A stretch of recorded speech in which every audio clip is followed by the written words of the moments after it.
इस वीडियो में मैं आप सभी के लिए लेकर आई हूँ दो महत्वपूर्ण प्रश्न जो एसएससी और रेलवे एग्जाम्स के लिए इम्पॉर्टेंट ये वीडियो है। क्वेश्चन है, एक आदमी अपनी आय का 80% खर्च करता है। यदि उसकी आय में 12% की वृद्धि होती है और बचत में 10% की कमी होती है तो उसके खर्चे में प्रतिशत वृद्धि पूछी गई है। तो इनकम कितनी, इनकम बराबर होता है, इनकम यानी आय बराबर होता है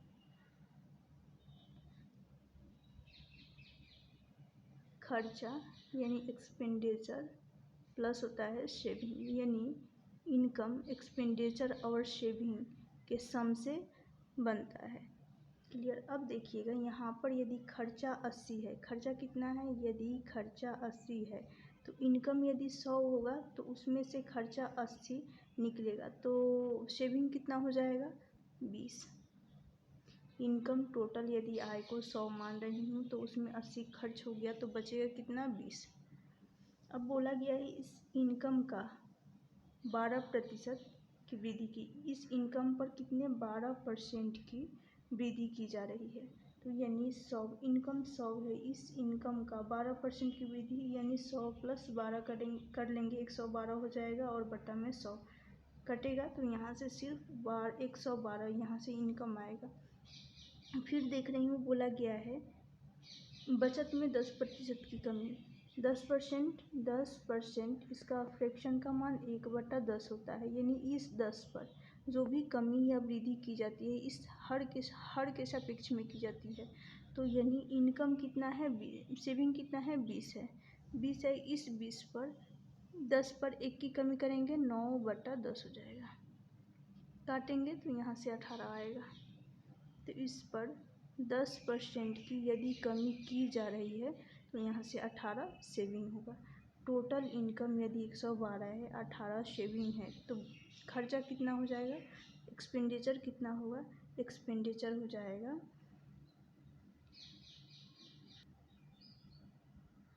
94।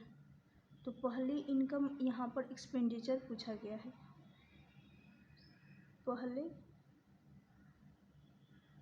अब पहले खर्चा कितना था, पहले 80 था, अब 94 हो गया है। कितने की वृद्धि हो रही है, कितने की वृद्धि हो रही है तो यहाँ से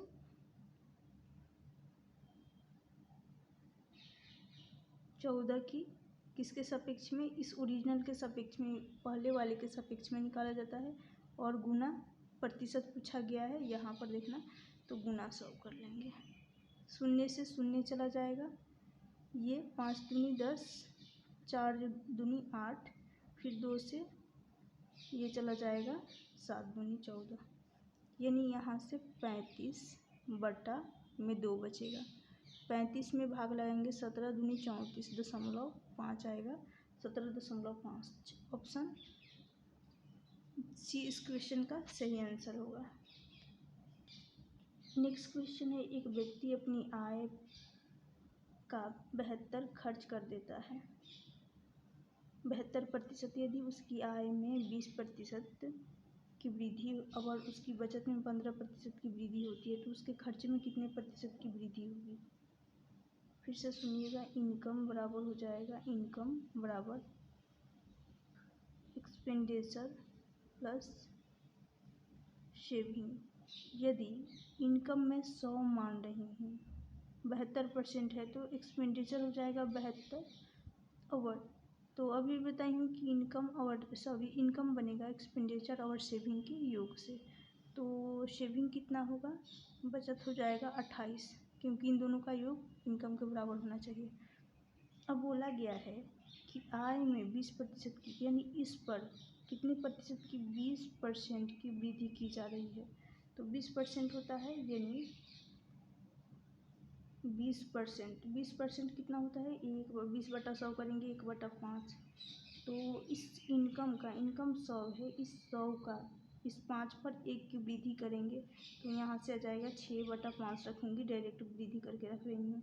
5 से ये चला जाएगा 20 × 6, यहाँ से आ जाएगा कितना 120।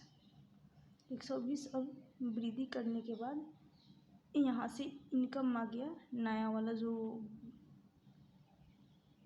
ये हो गया 120। फिर आगे देख रही हूँ, खर्च बचत पर 15% की वृद्धि, यानी इस पर 15% की वृद्धि की जा रही है। देखिएगा 15%, इसको 100 करेंगे, 15/100 करेंगे, 15/100 करेंगे, काटेंगे तो 5 दिया 15 और 20 बचे 100, 3/20 होगा।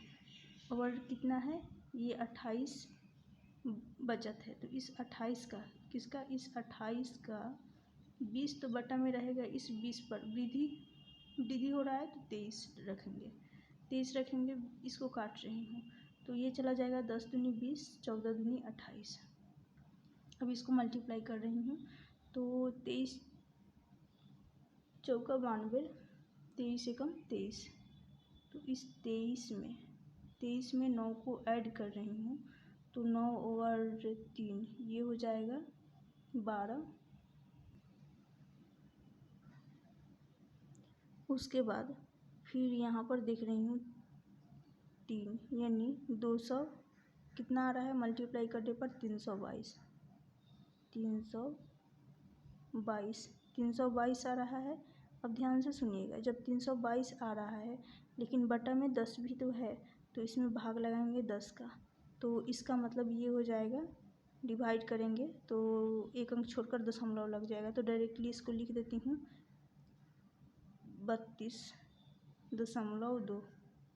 32.2। तो यहाँ से सेविंग कितना आ जाएगा 32.2 शेविंग आ गया। तो हमें क्या निकालना है एक्सपेंडिचर, तो उसके लिए इनकम में से इस सेविंग को घटा देंगे, घटा कर देख रही हूँ 120 में से 32.2 को माइनस करूँगी तो यहाँ से 8 आएगा, फिर यहाँ पर बचेगा कितना 9 में से 7 2 जाएगा 7 आएगा, दशमलव लगा देती हूँ। उसके बाद यहाँ पर 11 बचा, 11 में से ये जो 3 जाएगा तो यहाँ से कितना आ जाएगा 8, कितना आ जाएगा 87.8। अब मैं इसको हटा रही हूँ 87.8 आ गया। तो जैसे कि पहले इनकम कितना था 72 था, अब 87.8 आ गया है। अंतर कितने का है, पहले का अब का अंतर कितने का होगा तो 8, फिर यहाँ पर हो जाएगा 15.8 आ जाएगा, 15.8 आ जाएगा। पहले वाले के सापेक्ष में निकालना होगा तो बटा में 72 आएगा, प्रतिशत गुना 100 कर लेंगे, प्रतिशत है तो इस शून्य दशमलव से ये शून्य कट जाएगा, इसको काटेंगे तो ये चला जाएगा कितने से 5 दूनी 10 और 36 से ये 72 चला जाएगा। फिर इसको काट रही हूँ 18 दूनी 36, इसको काटूंगी 2 से तो 7 दूनी 14, 9 दूनी 18। क्लियर हो गया। अंश में 79 इंटू 5 कर लेंगे तो 79 इंटू 5/18।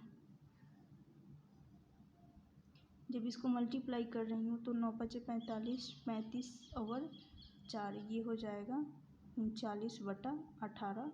डिवाइड करने पर यहाँ से कितना आ जाएगा 21.9। ऑप्शन सी होगा इस क्वेश्चन का करेक्ट आंसर।